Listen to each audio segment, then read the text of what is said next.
Presiding Officer, I am grateful for the opportunity to update Parliament today on the latest position on the Internal Market Act exclusion for the deposit return scheme.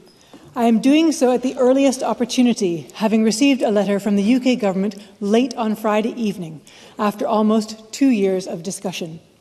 Scotland's deposit return scheme is based on a simple producer pays principle, and there are more than 50 such schemes across the world.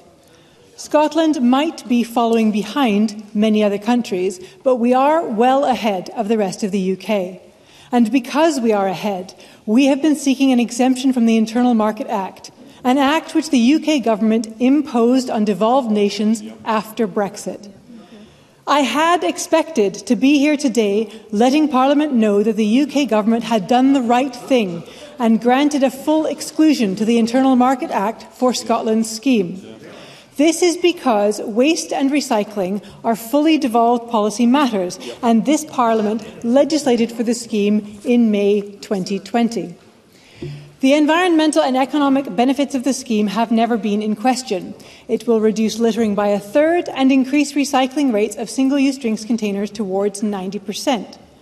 Glass accounts for a large proportion of these containers and is one of the most common items to pollute our beaches. That's why our scheme included glass from the beginning. It's why almost all schemes around the world include glass. Our scheme includes glass because it's best for the climate, best for the environment, and best provides a level playing field across businesses. Rishi Sunak and Alistair Jack know that too. They were elected on a manifesto commitment to introduce a deposit return scheme with glass. That commitment set the context in which Scotland's own deposit return scheme was designed. The commitment to UK schemes, all including glass. So in 2020, when the Internal Market Act didn't even exist, this Parliament agreed regulations for a deposit return scheme which included glass. The UK government has since U-turned on their commitment to glass, despite their own evidence showing how important it is environmentally, economically and financially. And their 11th hour reversal has 4 impacts on Scotland's DRS. Firstly, the scheme as designed with glass would reduce carbon emissions by 40 million tonnes over 25 years, the equivalent of taking 83,000 cars off the road. The UK's intervention means slashing that by a third, by over 1 million tonnes, at a time when the UN has warned that all actions possible are needed to tackle the climate crisis. Secondly, the removal of glass from our scheme makes no sense economically. The UK government's own 2021 impact assessment of the deposit return schemes across the UK showed that the social benefits of reduced litter, emissions saved, and to the economy are increased by 64% when glass is included, from £3.6 billion to £5.9 billion. Thirdly, forcing Scotland to remove glass at the 11th hour risks critically undermining the commercial viability of Scotland's DRS. Glass will make up between a quarter and a third of volumes recycled. Removing it now will severely reduce the scheme's income, while the glass-related costs are largely sunk. Fourthly, removing glass risks significant knock-on effects, changing fees on plastic and cans to cover the sunk costs of glass, changing business models between can-based products and those which are glass bottle-based, particularly for businesses in Scotland who are mainly can-based, and risking production switches to more carbon-intensive glass. But as recently as January this year, the UK government continued to say it was up to each devolved nation, including both Scotland and Wales, to decide which materials were in the scheme. They have now U-turned on that too. Presiding Officer, 2 U-turns in a row does not put the UK government back on track. It puts them at odds with evidence, at odds with global best practice, and at odds with their own promises. And this is just the latest example of how devolution is, quite frankly, under sustained attack. When we pass laws to make lives a bit easier for trans people, the Scottish Secretary steps in and blocks the legislation. When Scottish ministers engage with other nations to share ideas... Minister, could I ask you maybe to resume your seat? I know very well how emotive this subject gets, but I said at the start there were to be no interruptions or interventions. The low-level rumbling has now escalated to an intervention and interruption. I'd ask you to desist. You'll have an opportunity to ask questions shortly. Minister, to resume, please. Thank you. When we pass laws to make lives a bit easier for trans people, the Scottish Secretary steps in and blocks the legislation. When Scottish ministers engage with other nations to share ideas and to promote Scotland as a place to visit, study and invest, the UK Foreign Secretary issues a diktat to overseas embassies to silence and sideline them. And now it is clear we cannot even introduce a recycling scheme without it being sabotaged by bad faith actors in the UK government, who never supported devolution in the first place.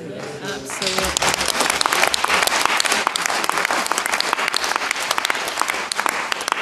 The Scottish Secretary, whose job is supposed to be ensuring that devolution runs smoothly, seems more interested in torpedoing Scotland's Parliament than he is in protecting Scotland's environment. Excuse me, Minister. Interruptions can come in many forms. Can I please ask the Chamber as a whole to respect the fact that there should be no interventions and no interruptions? Minister, I will give you the time back if you could resume. Thank you, Presiding Officer. The UK Government has told this Parliament that it cannot deliver this scheme that Parliament voted for.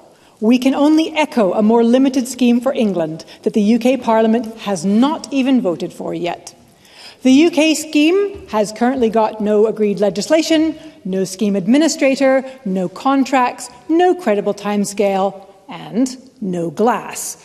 And yet we are expected to agree right now a maximum cap on the deposit levels across the UK before the Scottish scheme launches, a shared registration process, one marking or barcode across the UK, none of which currently exists. The aim of having schemes in the UK that work alongside each other and act as seamlessly as possible is entirely right, but that is not what the UK Government is doing. Its approach has nothing to do with cooperation or partnership. It's our way or the highway. In Scotland, we can have a DRS that will be ready to launch next March. Scotland will finally be moving on with DRS in the UK and not just talking about it. And yet the UK Government wants to sabotage the one scheme in the UK that will be ready to go, for a UK scheme that is nothing more than a plan on a page. The UK Government aims to appoint their scheme administrator in the summer of 2024 and launch their scheme barely a year later in autumn 2025. This is not credible. In reality, it looks like the UK Government is kicking the can down the road. So my challenge to the UK Government today is this: to demonstrate how and when they will put in place a UK scheme for Scotland to align with. Show us a credible pathway, the regulations, the scheme administrator, secure funding, the staff recruitment, the system development, the procurement of delivery contracts, the partnership work with producers and retailers. In other words, show us all of the things that we have been working on hard to put in place in Scotland. All of the things that will give businesses, producers, retailers, stakeholders the certainty that they need. So where does that leave us, Presiding Officer? If the UK Government had given us the full exclusion that we had sought, then I would be here today setting out all the detailed steps that we are taking ahead of go live next March. But instead, we are now being forced to examine whether the deliberate sabotage by the UK Government leaves us something that we can make work. We will need some time to go through the detail of the UK Government decision and conditions, and I will update Parliament on next steps. There is still a win-win opportunity for the UK Government if it immediately reverses its 11th-hour decision and enables Scotland to pave the way for the all-in DRS scheme, including glass, that its own analysis concluded was the best option. That's what it should do. Presiding Officer, this is about protecting our Scottish environment, but it is also more than that. It is about protecting our Scottish democracy. We are here as the consequence of a Brexit that Scotland didn't vote for. Every day, people are paying the price of reduced living standards, a weaker economy, and less money for public services like the NHS. Not just broken glass, but a broken union. A union of supposed equals exposed as anything but by a Tory government pursuing a scorched earth approach to devolution. Scotland deserves so much more than the broken pieces of devolution. We deserve always to get the governments we vote for and the policies we need.